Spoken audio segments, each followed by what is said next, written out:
La quinta brigada, rumba la rumba la rumba la, viva la quinta brigada, rumba la rumba la rumba la.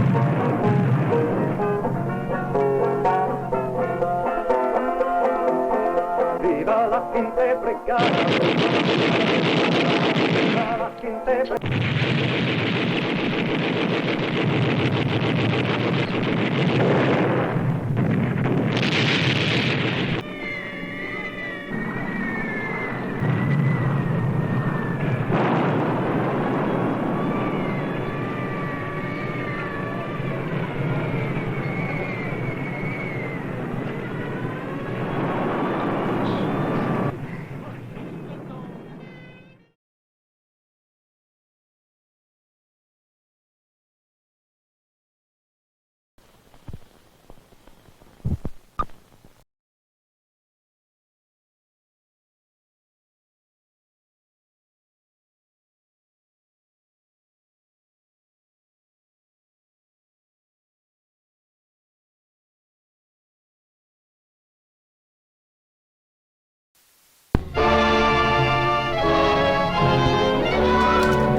bridge spanning the Bidassoa between Hendaye and Irun.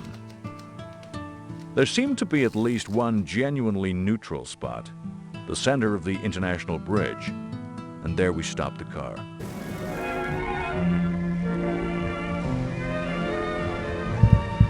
Here, less than 300 yards separate Europe at war from Europe fearing war.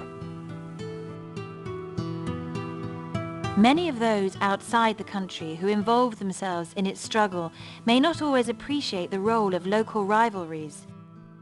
But Palmer has his own very individual view of the progress of the conflict. It often becomes dogmatic and ill-informed, but he documents what he sees with a journalist's eye for detail.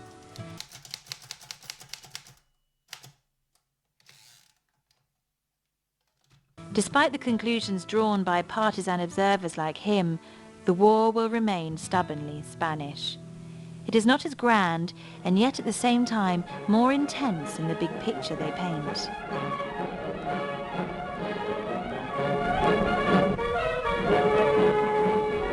Burgos offers a sharp contrast to Madrid. Burgos was a veritable hive of activity, humming with civil and military affairs. Hotels were full, cafes were crowded, and here life went on as usual.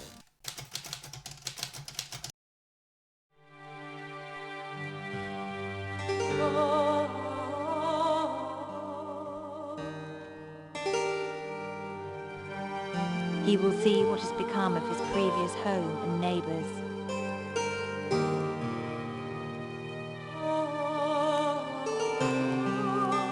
On his return journey to France, he will witness the gruesome reality of the war.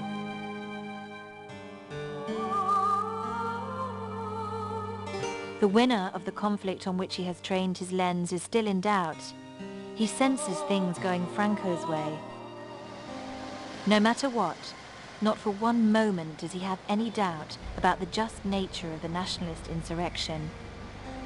The consequences of inaction seem many times worse. For him, there can be no settlement with the Bolshevik forces of darkness. It is life-saving surgery on the Spanish body politic. When the story of the Red Beast's reign is fully told, it'll have to be written in blood.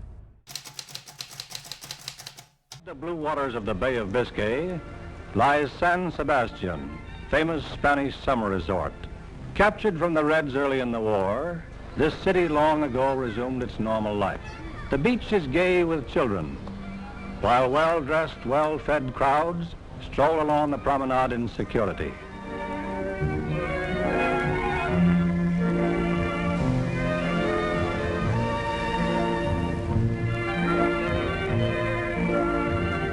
Soldiers on leave mingle with the throng, showing that despite the animation and tranquility, this is a nation at war.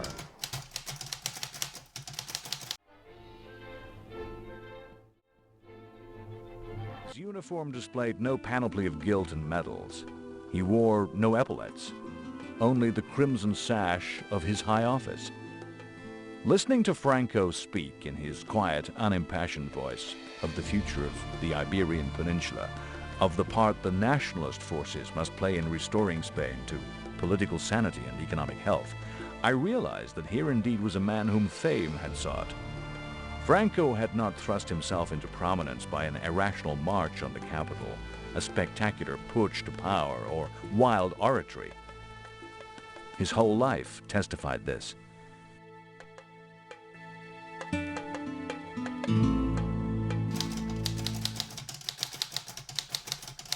Is typically Spanish, and the sturdy, independent Aragonese are heart and soul behind the nationalist cause.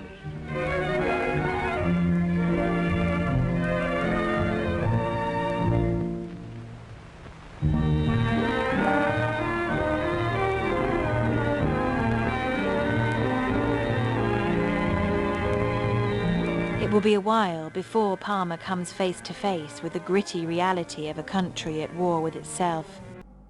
He is especially disgusted at the brutal behavior of the Republican supporters.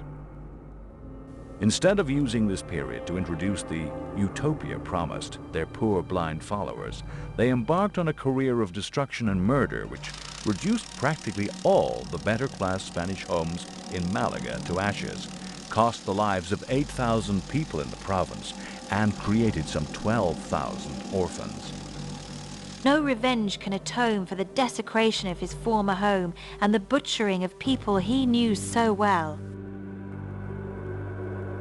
I know the callous brutality with which they were killed, for I have talked to eyewitnesses who saw them die. I know families in which no man, old or young, has been left alive to carry on the family name. Families whose women wander distractedly around the blackened ruins of their homes with no notion of how to begin rebuilding their lives.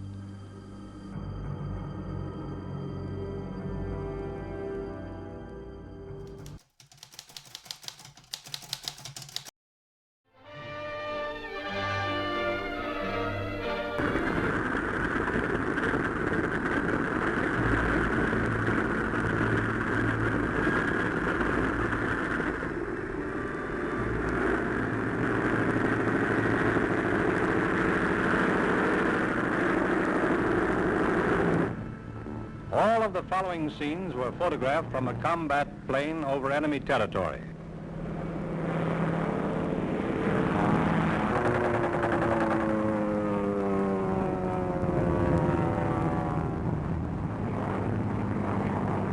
Homeward bound, 2 ships missing, 3 men wounded.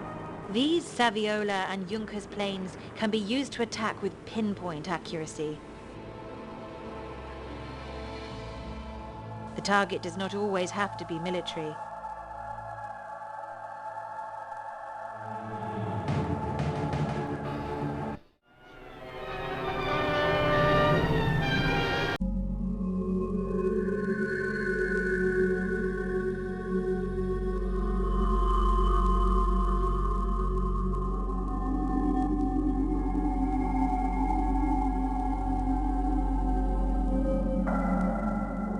For him, Guernica is a self-inflicted wound by callous communists desperate to attract world sympathy.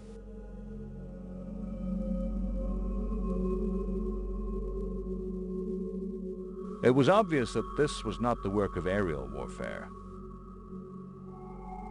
It was deliberate sabotage by enraged, defeated, retreating defenders.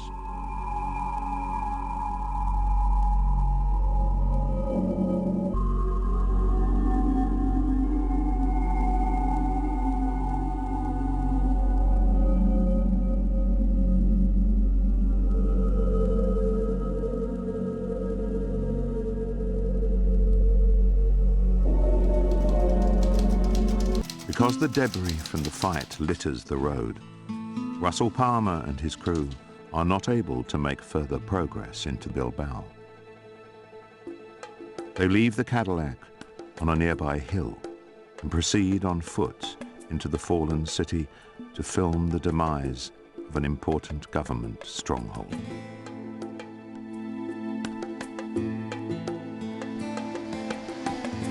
cheering crowds are caught on film by the well-placed newsreel cameras. Among them is Parma's. The populace was joyful, frank in their delight at the apparition of these lean rebels.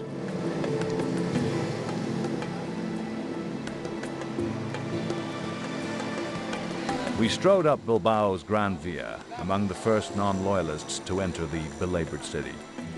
It was an historic occasion.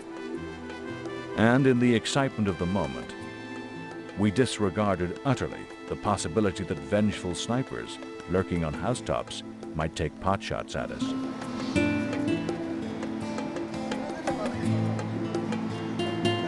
It is a key moment for the outcome in the war, but also personally for Parma.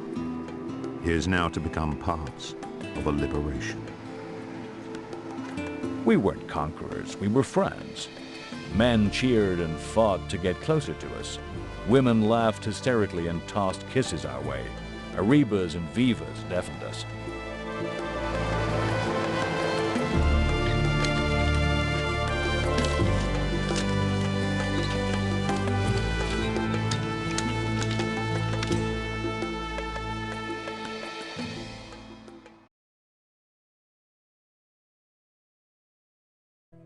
The Spanish Civil War is still today regarded as much more than a local conflict, pushed by outsiders onto the larger stage of global war. It was not simply a violent prelude and curtain raiser to the Second World War. Participants brought to it a mixture of romanticism and delusion, pragmatism and brutality. Even now, it is seen as the death of high-minded, possibly misguided idealism.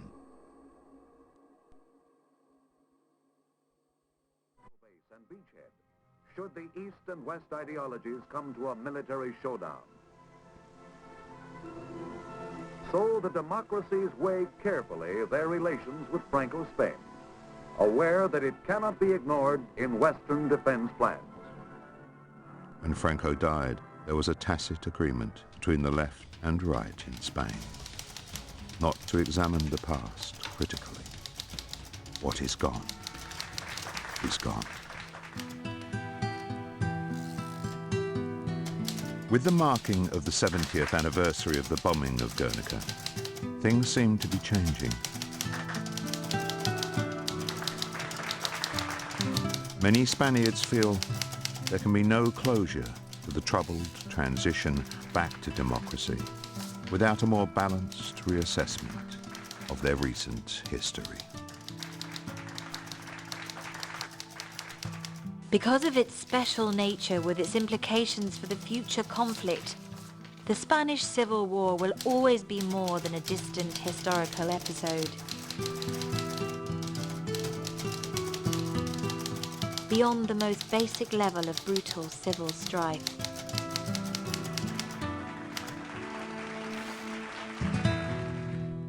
Above all, there will always linger the sense that it is the embodiment of the old saying, all the best causes are lost causes.